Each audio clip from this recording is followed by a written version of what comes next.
என்ன? கால் ரொம்ப வலிக்குது, என்னால முடியல பாபு. இவ்வளவு நேரம் நல்லா தானே இருந்த, திடீர்னு என்ன? இல்ல தெரியல, திடீர்னு கால் ரொம்ப வலிக்குது. வாங்க பாபு போலாம் வாங்க. கொஞ்சம் பொறு, அவர் போட்டோ எடுத்து வந்துட்டு பாத்துட்டு போயிடலாம். இல்ல சிவா, அதான் முடியலன்னு சொல்றல்லப்பா. முதல்ல நீ ஆஸ்பத்திரிக்கு கூட்டிட்டு போப்பா. ஆமா, நீங்க கவலைப்படாதீங்க, கண்டிப்பா உங்க மகன் கிடைச்சிருவாரு.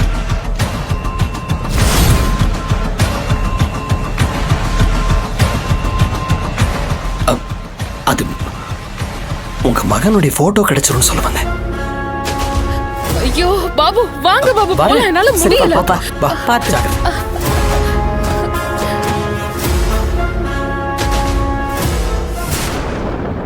தம்பி,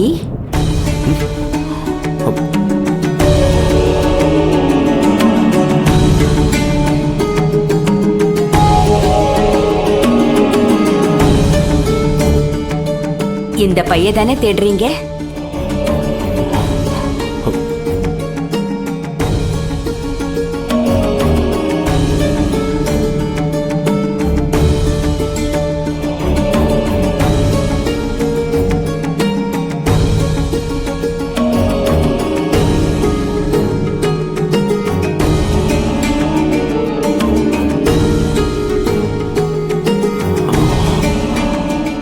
அப்ப பேசின அந்த விஷயம் உங்களுக்கு எப்படி தெரியும்?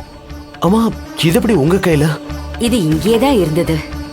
கிடைக்கலனதும் திரும்ப யாரும் தேட முயற்சி பண்ணல, அதனால கிடைக்கல. நீ திரும்பவும் கிடைக்கணும்னு தேட முயற்சி பண்ண, அதான் உன் கைக்கு கிடைச்சிருக்கு. எனக்கு புரியல, என்ன சொல்ல வரீங்க? எந்த ஒரு விஷயமும் நமக்கு கிடைக்கணும்னு முயற்சி பண்ணணும். அதுவா நம்ம கிட்ட தேடி வரும்னு நினைக்க கூடாது. அது நமக்கு கிடைக்கலனாலும் திரும்ப முயற்சி பண்ணா அது நமக்கு கிடைக்காம இருக்காது. அது தொலைஞ்ச பொருளா இருந்தாலும் சரி, வாழ்க்கையா இருந்தாலும் சரி. உங்களை பார்த்தா குறி சொல்றவங்கள மட்டும் தெரியல, உங்க பதில்ல பல அர்த்தங்கள் ஒளிஞ்சிருக்கிற மாதிரி தெரியுது. அப்ப எதுக்காக அந்த பொண்ணை பார்த்து நீ சுமங்கலிதான், நீ தனியா இருக்க மாட்ட, உனக்கு ஒரு துணை இருக்கு, அது தேடி வரும்னு சொன்னீங்க? அவங்களுக்கு தான் இந்த மாதிரி விஷயத்துல நம்பிக்கை இல்லைன்னு சொல்லிட்டாங்களே. நீங்களும் அந்த மனநிலையில தானே இருக்கீங்க. நம்பிக்கை இல்லதான், ஆனா நீங்க சொல்ற பதில் பூடகமா இருக்கு. எங்க வாழ்க்கைக்கு ஏதோ சொல்ல வர மாதிரி இருக்கு. நீங்க சொல்ல வரது ஏதோ நம்பிக்கையை கொடுக்கிற மாதிரி இருக்கு. நீங்க என்ன சொல்ல வரீங்க?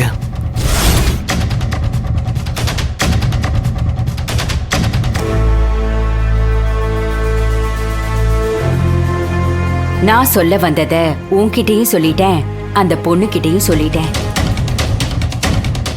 இது ஏன் உங்களுக்கு சொன்னேன்னு தெரியல, ஏதோ சொல்லணும்னு தோணுச்சு, சொல்லிட்டேன். உனக்கு நான் சொல்றது ஒண்ணுதான். தேடணும்னு முயற்சி பண்ணப்ப எப்படி இந்த போட்டோ உனக்கு கிடைச்சதோ, அதே மாதிரி உனக்கு ஒரு விஷயம் எப்ப கிடைக்கணுமோ அது உனக்கு கண்டிப்பா கிடைக்கும். அத மட்டும்தான் என்னால சொல்ல முடியும்.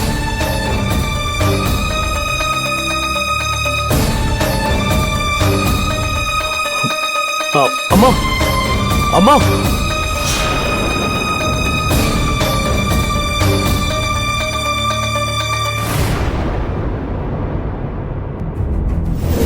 நான் சொல்ல வந்தத உன்கிட்டயும் சொல்லிட்டேன், அந்த பொண்ணுகிட்டயும் சொல்லிட்டேன்.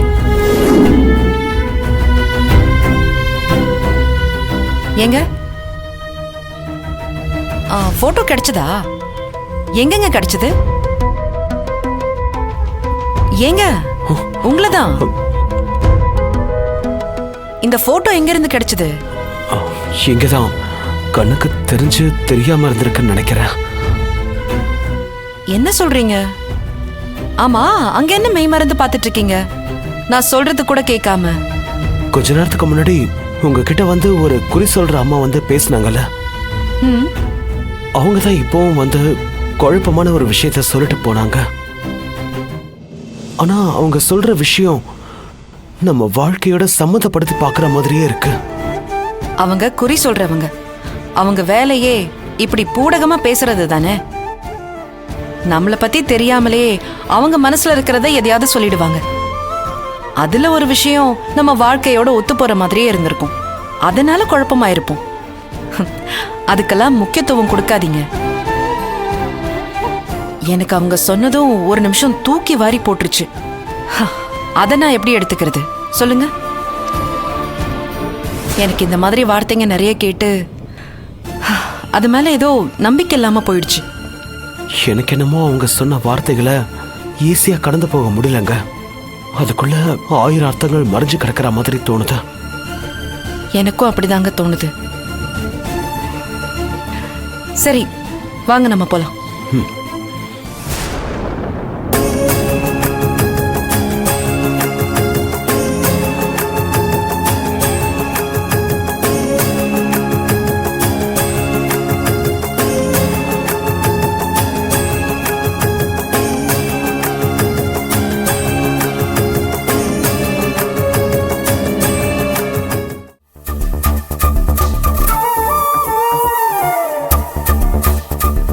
என்னங்கம்மா, உங்க பையன் காணாம போகல, நான் கண்டுபிடிச்சு கொடுத்துட்டேன்.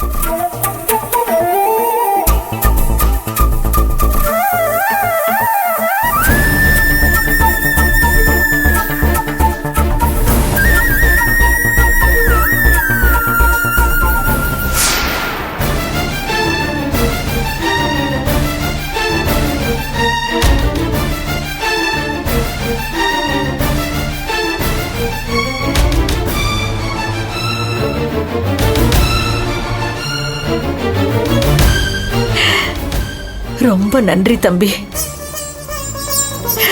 இந்த போட்டோ திரும்ப வந்ததும் எனக்கு என் பையனே திரும்ப கிடைச்ச மாதிரி இருக்கு. சரிங்கம்மா, நான் கிளம்புறேன். சரிப்பா, கற்பகம் என் மேல கோவமா இருந்தாலும் நான் கேட்டேன்னு சொல்லு. அப்புறம் வினு திவ்யா விஷயத்த சொன்னா கவலைப்படாம தைரியமா இருப்பா. உன் நல்ல மனசுக்கு தப்பா எதுவுமே நடக்காது. சரிம்மா, நான் வரேங்க.